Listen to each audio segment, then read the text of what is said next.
Hello, and this is 5 Minute Motivation, and today we're going to be doing some stretches into our hips to just allow us to open into the hips a little bit and to release tension and tightness and maybe even just a little bit of pain. So I'm going to get you to begin by coming to kneeling, and we're going to take the right foot forward slightly out to the side, so you're just beginning to open up into the hip and wriggle your foot forward. Okay, good. And let's just do a tiny little sort of kneeling lunge here, just as a gentle warm-up. So these stretches are fairly strong, and it might be a good idea to have done some warm-up stretches first, but I wanted just to get you into a really nice little hip opener today.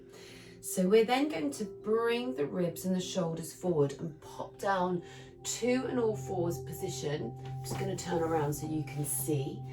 And if for some of you, if you're quite tight in your hip, that'll be enough of a lunge. But if you feel that you need to open up into this back hip a little bit more, walk your hands forward a pace, gently transfer your weight through, and then you'll feel that you're just opening into that hip just a little bit more. I'm just going to come back around to the front so you can see here. Okay, good. Now relax into the shoulders and then just use this arm to gently nudge your knee out to the side, just to open you into the hips, into the groin a little bit. Good. Use your breathing, use your breath into the hip, into anywhere that feels a little bit tight. And if this feels too strong, just ease your weight back a little bit, and then you can always sink back into that hip opener a bit more if you feel comfortable to do so. Walk your foot, your right foot, maybe 2 inches to the right. Bring your hand back alongside and then just nudge that knee open again. So you're just really opening up around the hips and the groin. Really nice. Using your breath. And then take your right arm and let's just come into a lovely open rotation.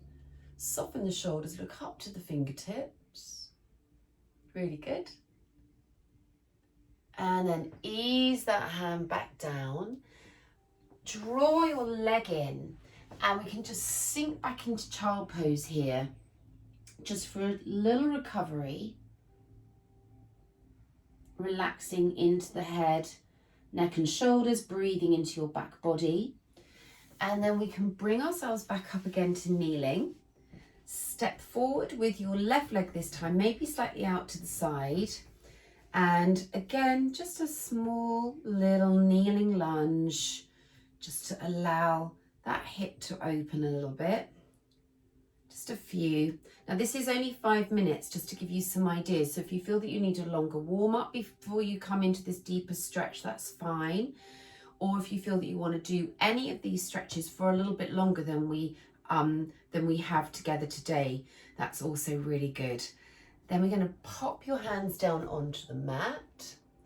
And again, if you feel that you want a deeper stretch, take your hands forward, transfer your body weight forward. Okay, good. And then you're going to just use this arm to gently nudge your left knee out to the side a little bit. Send your breath into your hip. Relax your shoulders. Then walk your left foot to the left 1 inch or 2. Bring the hand back alongside and then use that arm just to nudge you a little bit wider into the hip again. This is a really good stretch if you're really tight in the hips. It's also a really lovely stretch for runners. This is a stretch that I use a lot in my Saturday stretch class and when I'm working with people who've got tightness in the hips. And then you're going to just float that arm out and up into that little rotation. Keep the shoulders nice and relaxed. Breathe to the fingertips. And then bring the hand back down. Ease that leg back in. Sink gently back into a child's pose as a short recovery. Very nice. And there is our little hip stretch 5-minute motivation. Thank you very much for joining me and see you again soon.